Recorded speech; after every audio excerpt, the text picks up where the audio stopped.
Okay, I'd like to thank you all first for joining our What's New in AccuSQL 2017/AccuTrack 2017 webinar. My name is David Foster. I'm the support guy here for AccuSQL and AccuTrack. I know I've talked to many of you. I see a lot of familiar names here and some new ones. I'd like to welcome all of you to this presentation. Also with me is Michael Peterson, and he'll be showing you a new feature in AccuSQL AccuTrack 2017 we call AccuSQL AccuTrack Communities. In this webinar, I'll show you some of the main enhancements for version 2017. There are also numerous smaller enhancements that I have not mentioned in this presentation.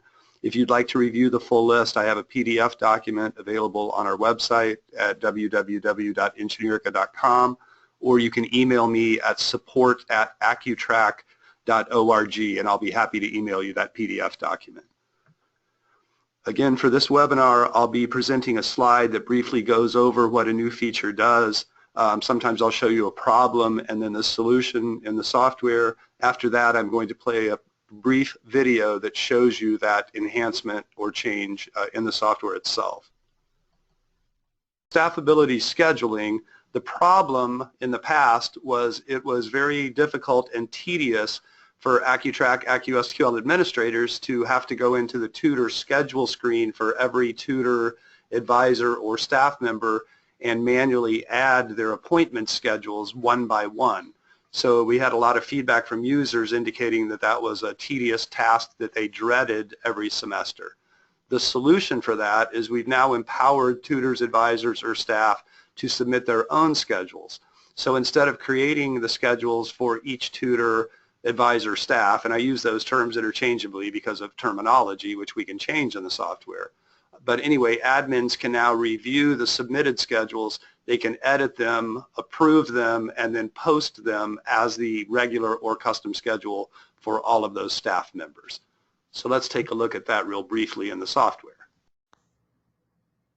Tutor Availability enables tutors to log in typically through Web Gateway to set their own available or preferred schedules. Once those schedules are submitted, then an AccuSQL admin will go in, can view, modify those schedules accordingly, and then approve those schedules. Once those schedules are approved, then they can be used as the regular semester schedule for the tutors, and then later I'll show you how tutors can add custom schedules over top of their regular schedules. So I'm logged in here as an admin, and I thought we could learn by doing, so I'm going to start and create a tutor. Let's say it's a math tutor, and then I'm going to use Web Gateway for that tutor to enter a schedule, available or preferred schedule. Then I'll go back into AccuSQL, view that schedule, maybe edit it, and then approve it, and then I will show you how that builds Brenda's regular schedule. After that, I'll go in and show you how custom schedules work. All right, so the first thing I'm going to do is create a tutor. Let's say Brenda Smith, and save it. And I said she's a math tutor, so I'll just add math classes for this tutor for my activity assignments.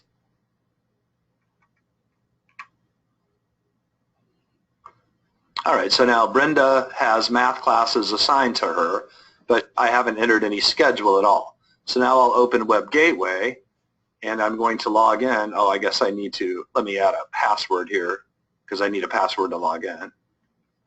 So I'll set Brenda's password to the same as her ID. Then I'll log into Web Gateway right here. And this main tutoring center, that's the database that I was just on in AccuSQL. All right, so now I'm logged in as Brenda, the tutor I just created, and I'm going to click Schedule Availability here. Now here's where Brenda can build her preferred or available schedule. If I create a preferred time, you'll see back in AccuSQL it'll be P for preferred versus A for available. So what I can do is just click Add for the various days of the week. I'll just say from 8 till, how about 4, that's a preferred time for Brenda. And I'll add an available time for, say, 9 to 2. Wednesday we'll go 8 to 4 again. And how about another 9 to 2? All right, and then I'll save that schedule.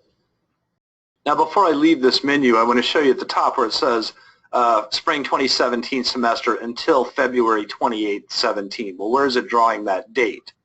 Back in AccuSQL in my add-ons setup, web gateway options, it's collect availability data from tutors for the current semester, spring 17, and then for how long in advance I want them to be able to set those schedules. You can see it says February 28th. That's why I have February 28th here. All right, anyway, I'm back to AccuSQL. I've created Brenda's preferred and available schedule. Now I'm going to go to Sign In Setup and then Schedule Builder.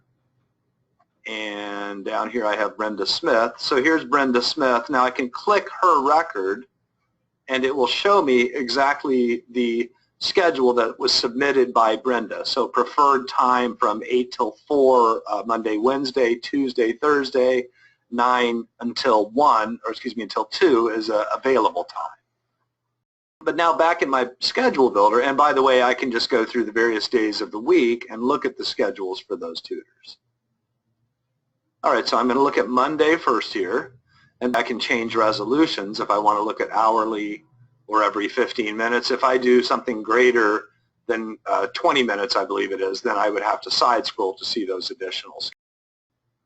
But I'll go back to my 30-minute resolution, and I'm looking at Monday here for Brenda Smith, and you can see it's preferred, but then I can add assignment here. I'm basically just going to drag in the grid, and now I've approved Brenda's schedule. Okay, I can save the draft on that. If I save draft, that means I'm building it, and I continue to build it until I'm done with it, at which time I'll set it as the default.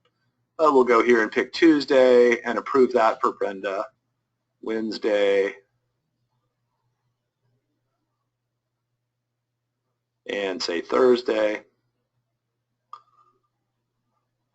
All right, now I've saved the draft, but saving a draft just means I'm working on the schedules in here. It doesn't mean that I've set them as the default schedules yet. If I go back and look here at my Brenda Smith tutor and then look at her schedule, well, you can see she has no schedule at all yet. That's because it's still a draft. But let's go ahead and go back and set that as the default schedule. Now, once I've done that, let's go back and look at Brenda again. So what I've done is posted those schedules, approved those schedules as the tutor schedule. So you can see there, Brenda now has a regular schedule for the ones that I just approved. All right, another feature here back in my schedule builder is I can have multiple different tutors open at once. So I can click on Cindy, but then if I go back here, I can pick another tutor, Harry, let's say, and that way I have multiple different screens open. So there's Cindy and there's Harry. So I can work on multiple tutors at once. Okay, these are preferred and available times. Now if I want to add some more available or preferred time for a tutor, I can merely drag in the grid here. And then back in my other screen, I may have to close it, I'm not sure. There's my Cindy Bright, and I've added her schedule. So it's just that simple. There's available while I want to assign it. It's assigned, and I continue until I've approved the schedule. Now, if I don't want to give her those hours, I just merely don't assign them.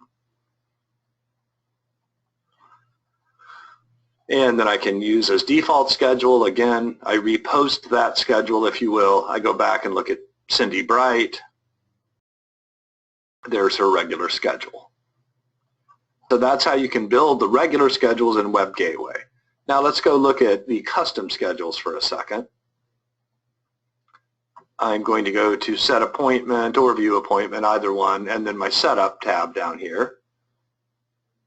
And I've got an option that says allow tutors to change own availability X days in advance. So how many days in advance can a tutor create a custom schedule is the way you can think of that. And I'm going to go back home now, and then I'm going to click Custom Weekly Availability. Okay, now this shows how far in advance I can set that schedule. But I'm going to say the week of January 2nd. I'm going to add an hour to Brenda's time, and I'm going to let her work till 7 p.m. I guess I'm being mean about it. And here I'm going to say, well, 11 to 8, and save that. So now I've added a custom schedule over top of Brenda's semester schedule. I go back and look at my user tutor Brenda Smith here. And let's look at her schedule again. So now she has that regular schedule that I used, that I set up, I should say, using the first method, but now here's her custom schedule, and you can see it added the additional time that I created for that custom schedule. Back to the schedule builder now, and I can broadcast the schedule, and it says there are 33 tutors on the list. So it's an all or nothing kind of thing. Once I'm completely done, I broadcast those schedules, and it will send the scheduled assignments to every tutor. You can see Cindy Bright, it's going to run through my tutor list real quickly and send emails to everyone.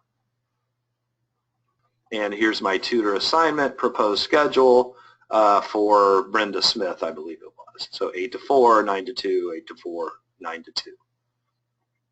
A few other options, I can look at course coverage here, and then I can look at the various days of the week and click on them. So I'm looking here on Mondays for the spring term. I have an 8 o'clock block that has Cindy and Brenda assigned to it. So I can go through and look at the various assignments that my tutors have. I could look at it for just a particular activity if I wanted to, and it would update accordingly. So now only Cindy has those assignments. That's because Brenda was a math tutor. I think Cindy has all the assignments. Tutor availability, I think we've looked at that. This shows the tutor assignments, and then I can remember add, if I want to augment the time that Cindy put in, for example. I save it, and then I go back to my schedule builder, and it reflects that schedule right here that I just added. Now, I wouldn't have to do that if it was strictly done through Web Gateway, but I'm kind of showing you how an admin has the ability to override and set a custom schedule over top of their proposed schedules.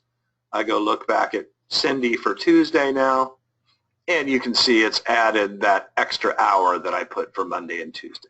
So it's just that simple. So the takeaway is using Web Gateway, tutors, advisors, or staff can log in through the browser, through any device, so they can even use a portable device, set their own schedules, their proposed, preferred, or available schedules. The AccuSQL administrator or anyone that can get to this back-end schedule builder screen. That can be controlled through an access group, of course. So if whoever I assign to having schedule builder access will then be able to go in and go to the schedule builder in order to approve those submitted schedules.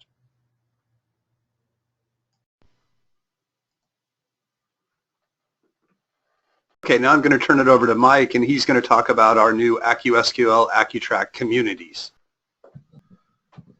Hello, everyone. I'm Mike from the Engineerica Marketing Department, and we're really excited to introduce this new software, a part of the AccuSQL and AccuTrack 2017 family.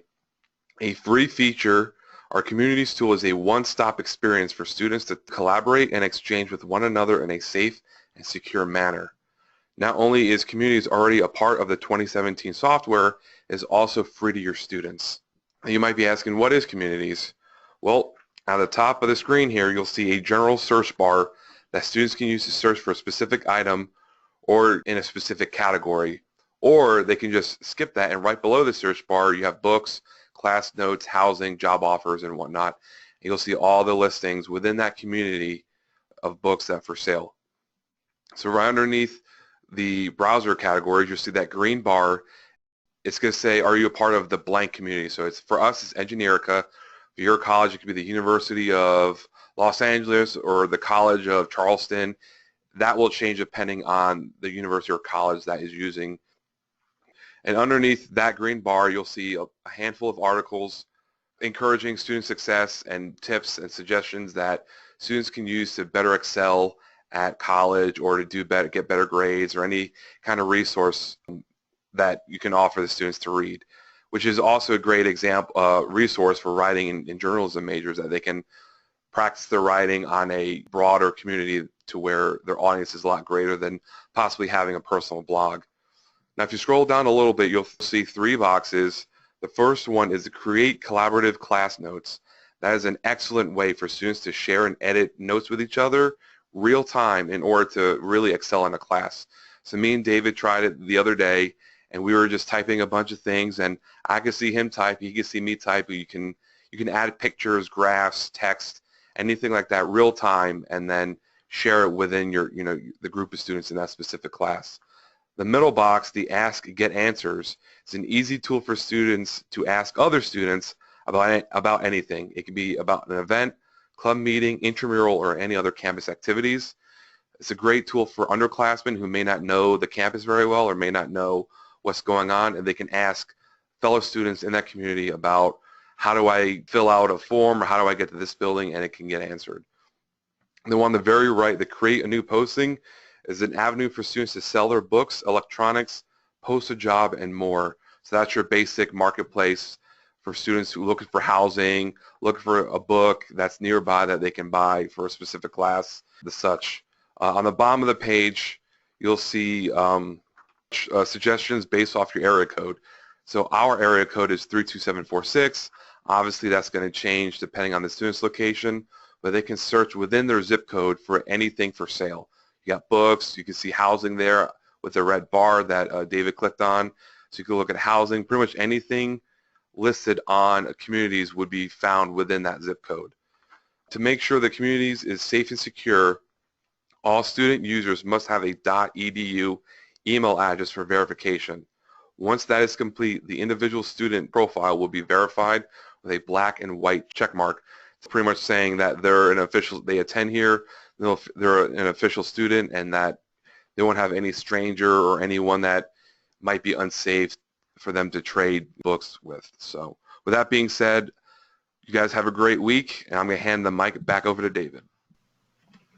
Okay, thank you, Mike. The next thing I'm going to show you here is the Copy Seminar Workshop to New. We've noticed many users will use recurring seminars or workshops in their center. So used to be in the old days, if you had a recurring seminar, you would have to create each one of those from scratch. And as some of you know, there are quite a number of fields in that seminar setup. So what we've done now is just a one-button click, Copy Seminar to New. So when you do that, you don't have to add all that information again.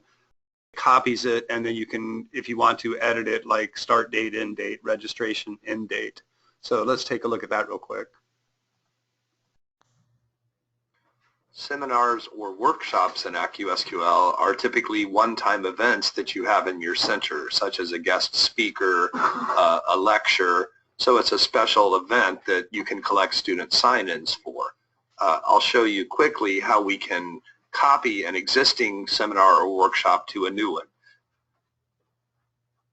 So I'll log in as an administrator, and then I'm going to go to Seminars. So these are the seminars that I have already in my system. Now I want to focus on this one, which is Learn to Hula Hoop Session A. I have all of that information filled out when the registration closes, when the actual event happens, the number of people that can be there, where it's located, the presenter, and the description. But the new feature I want to show you is this Copy to New. So in the past, if I wanted to have a Hula Hoop Session B, I would have to fill out all of that information again. Muted. Unmuted. I can make this session B and then make it about March 28th and save that. So now I have a session A and a session B seminar. I can go log into my web gateway here,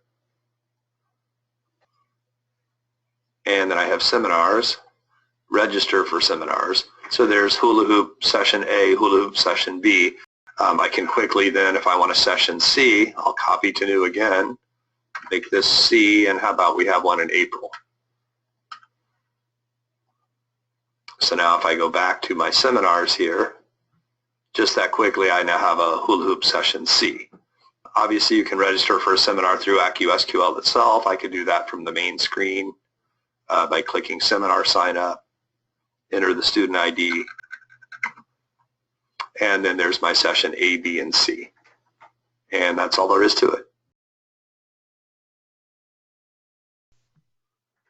Okay, also I've mentioned down here, as of version 2016, you can collect attendance for those seminar sign-ins.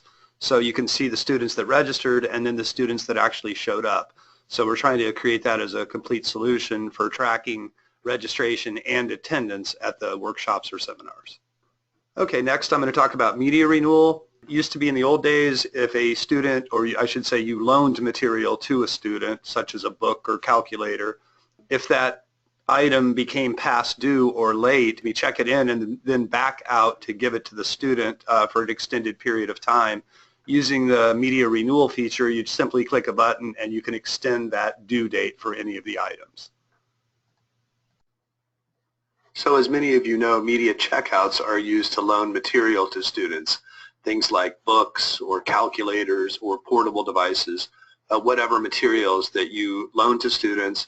Then there are rules about when the materials are due back. If they exceed the checkout period, then a student can get a late media reminder. A new feature for 2017 enables you to renew that media item. Now the first thing here, you see I have a media checkouts button on the main screen. That's probably not typically the scenario if you have a media checkout desk.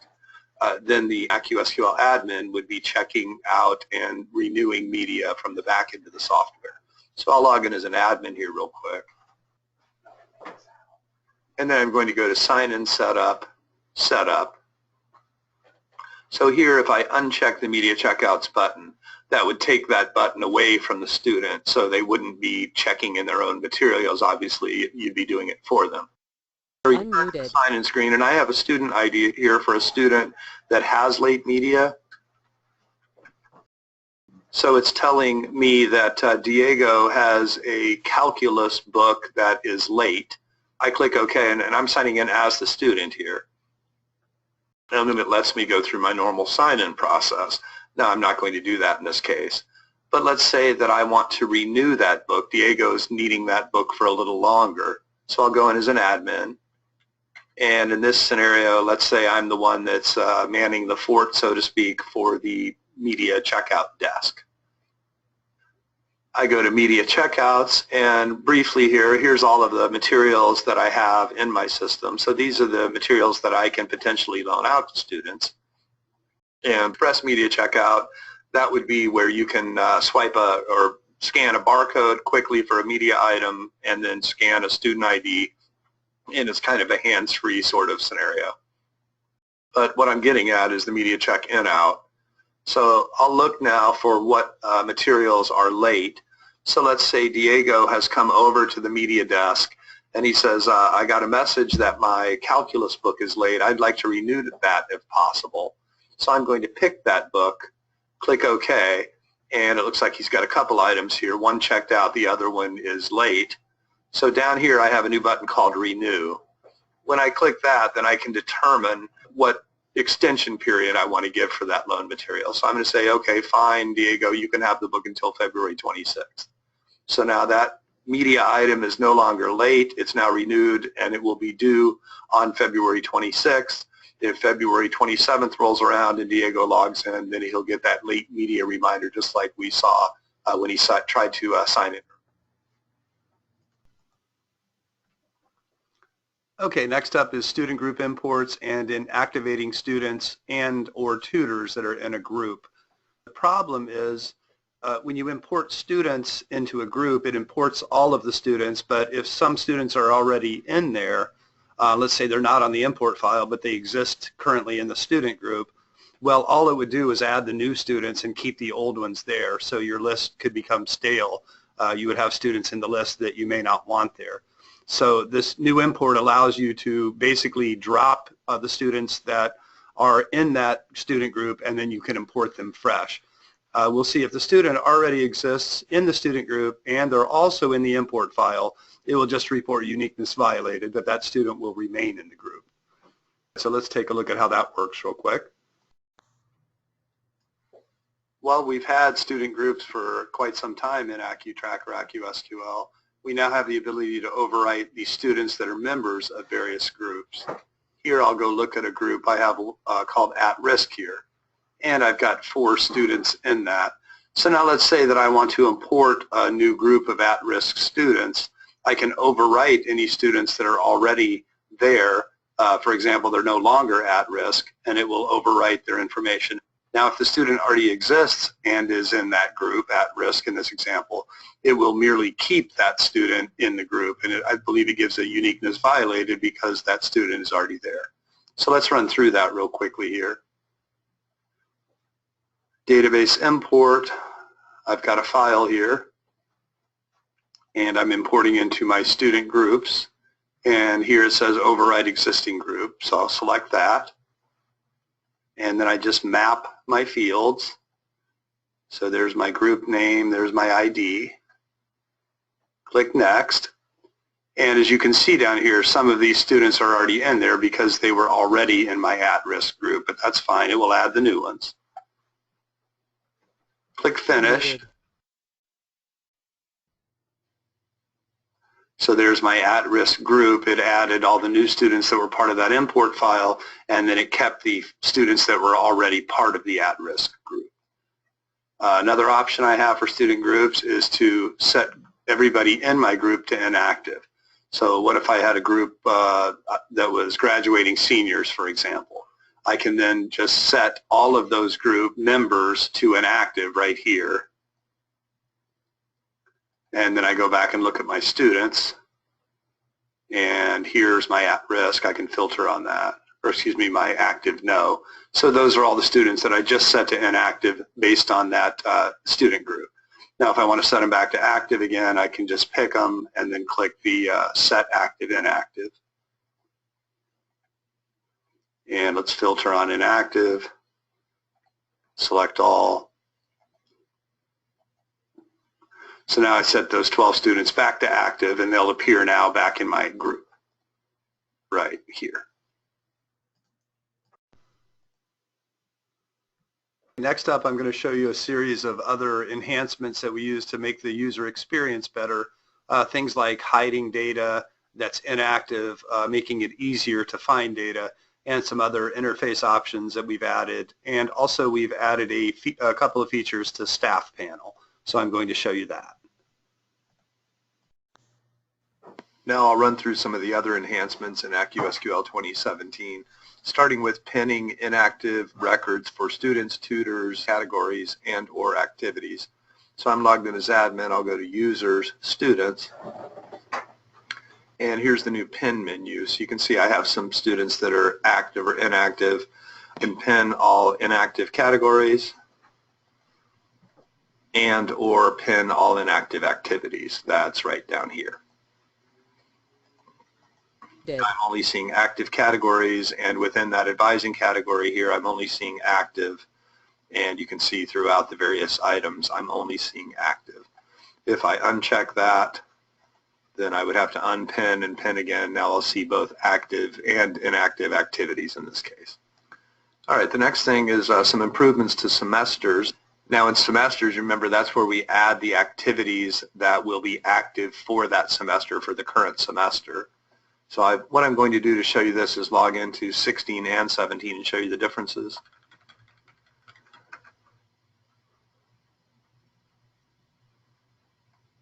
All right, so here's AccuSQL 2016.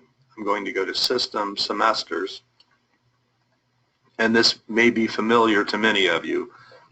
What I'm looking at here are the activities that are going to be selected or active for my semester. Just as a side note, anything on the not selected side, that will automatically be set as inactive in the categories and activities screen. So if you see that type issue, then you would want to have a current semester with all of the activities you want on the selected side. But anyway, it's very difficult here, as you can tell, and as some of you can attest, to try to find the exact information you're looking for. So I can start typing and it will show me a course here, but it won't show me the particular categories. It won't show me if it's active or inactive, so it's kind of difficult to find exactly what you're looking for. So we've improved that in the new 2017 version, which we can see here. So I'm going to semesters now in my 2017, and now we've added all of the various columns that you can sort on here.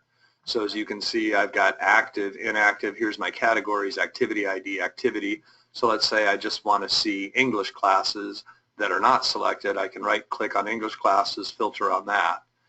Right-click Clear Filter. But if I just want to find ENG 1000 type courses, I can do that here. So you can see there's a lot of power as far as locating the information you want. Here I've got, let's look at course tutoring, and I want to filter just on my course tutoring category. I can do so very easily here. The next feature that we have is the scheduled instructor report. What that does is, if you don't already know, is automatically sends email to every professor who's had students sign in for their courses, and it shows attendance for the students in their classes. Okay, if I go to sign in setup here, activity screen options, I can ask whether to report or not that visit to the instructor. We've always had that. But here's the difference, is I have instructor sessions or attendance by instructor, so I can determine which report I want to deliver to my professors. Now if I go look at that report real quick, under users, I have instructor reports here. So I have attendance by instructor, that's the first one. So you can choose this report if you'd like to send, or this other one is instructor sessions. So now you can choose whichever one you'd like. All right, another one in reporting, a small change, but I think it'll be an important one, is if I go to visit tracking reports, I have the chart visits report, which is the one that opens everything in Excel and shows you how busy the center is, the hours you're busiest, all the various tabs in the Excel sheet. But now I have a tutor filter here. So if I can run, let's say, all, so I want to see all the visits for a particular tutor. So let's see how busy Cindy Bright is, for example. It will filter everything I see in chart visits strictly for Cindy Bright.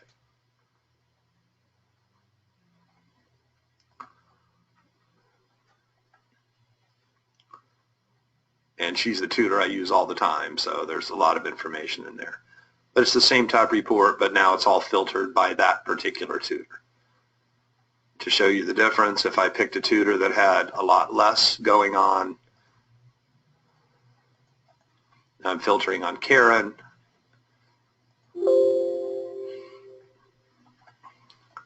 And as you can see, Karen has a lot less going on than Cindy does. Okay, so it's a good way to determine which of your tutors are busiest, how busy they are, or are not busy. The next thing is the editing of sign-in logs. Now I can pick any log here and edit it.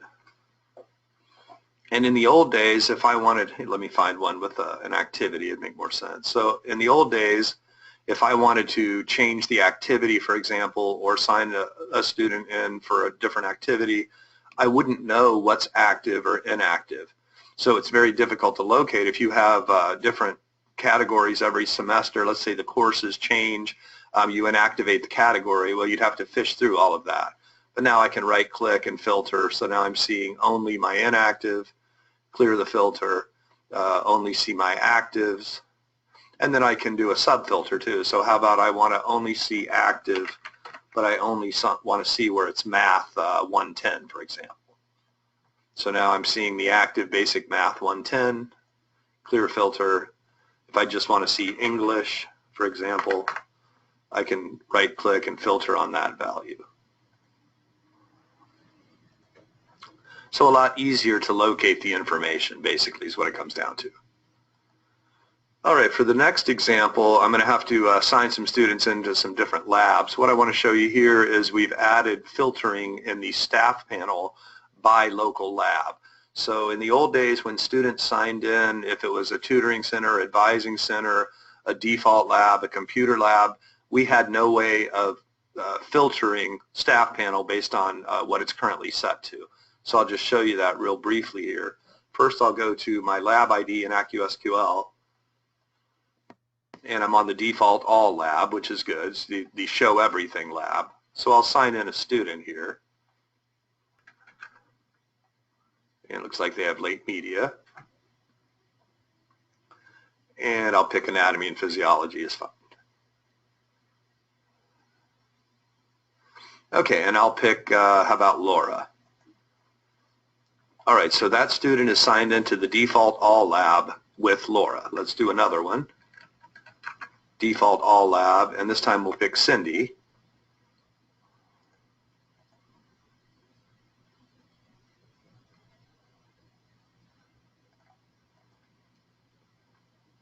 Now I have two students signed into that. Now what I'm going to do is, just for our example, I'm going to change this to a different lab.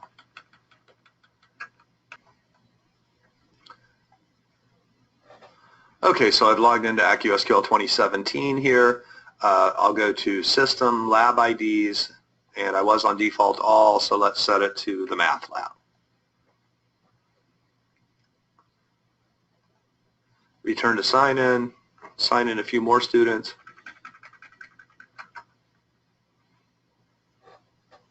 So here's the next one coming in for math classes.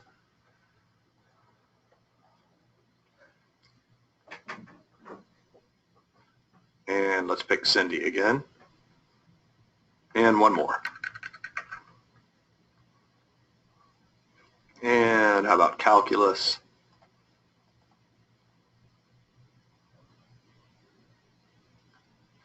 With Morgan Freeman.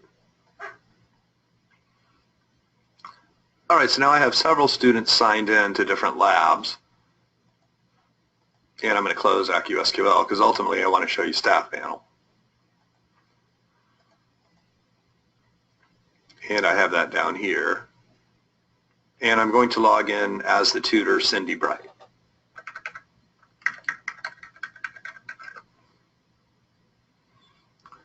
Now I'm not using the intake system, but if I did, I would see the students waiting for the particular lab. Right now I believe I'm set to default all, and I can easily log in and see that. I'll go to admin in the staff panel, and I've enabled changing local lab ID here. And indeed I am default. So it would show everyone waiting if a local lab was set. In this case it would show everybody because I'm in the default all. But what I want to show you is over here on the right, students that are actually signed in. Now it says all labs and it's grayed out. Well, that's because I'm set to default all to show everything. Well, you'll notice two students are signed in. That's with Cindy Bright, but I'll say all signed in students. So now I'm seeing students signed in with Morgan and with Laura. All right, so to show you the difference here, I'm going to now change my local lab and staff panel to the math lab.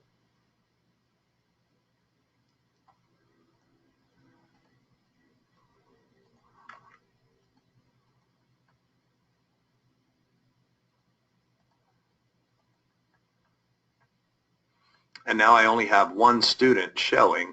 Well, that is Dan Arlington, and he signed in to College Algebra 2, so it's only showing students that have signed in for the math lab.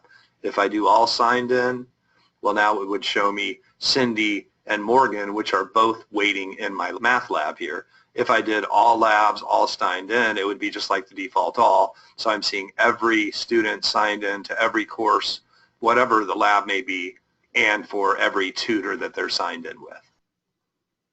Okay, and that concludes our presentation. Take care, everyone.